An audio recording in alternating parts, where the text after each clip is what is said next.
হরে কৃষ্ণ। তো বর্তমানে দেখা যাচ্ছে যে কোনো পরিবারে, সমাজে, রাষ্ট্রে, এমনকি সারা বিশ্বের মানুষের মধ্যে একটা আনুগত্যহীনতার অশুভ লক্ষণ। সবাই স্বাধীনতা চাইছে, কারো কোনো অভিভাবক দরকার নেই।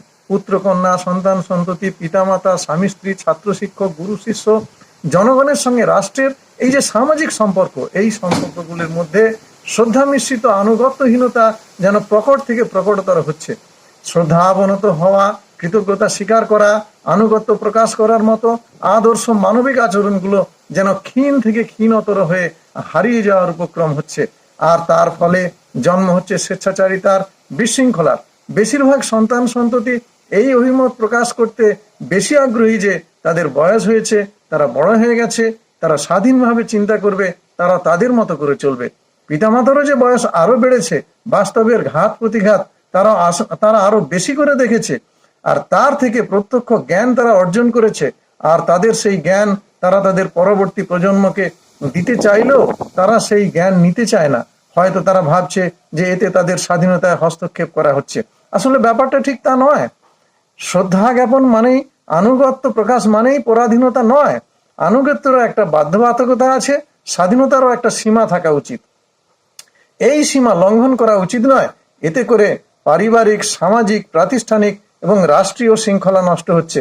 ফলে একতা প্রশ্নের মুখে পড়ছে, আর আমরা এক ভয়ানক অরাজক পরিস্থিতির শিকার হচ্ছি বা শিকার হতে চলেছি।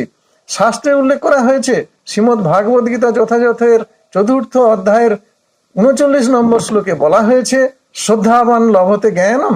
অর্থাৎ শ্রদ্ধাবান ব্যক্তি জ্ঞান লাভ করেন।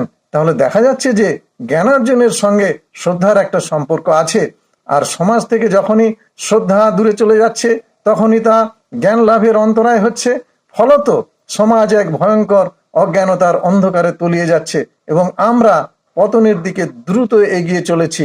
এর থেকে মুক্তি পেতে গেলে আমাদের পরস্পরকে সম্মান দিতে শিখতে হবে, শ্রদ্ধাবনত চিত্তে যোগ্য লোকেদের আনুগত্য স্বীকার করে নিতে হবে। তবেই আমাদের পারিবারিক, সামাজিক, প্রাতিষ্ঠানিক, রাষ্ট্রীয় ও আধ্যাত্মিক উন্নতি ঘটবে এবং আমরা আবার ধ্বংসের কিনারা থেকে, পতনের দোরগোড়া থেকে ফিরে এসে সুস্থ পরিবার, সুস্থ সমাজ, সুস্থ প্রতিষ্ঠান এবং রাষ্ট্র গঠন করতে পারবো। হরে কৃষ্ণ।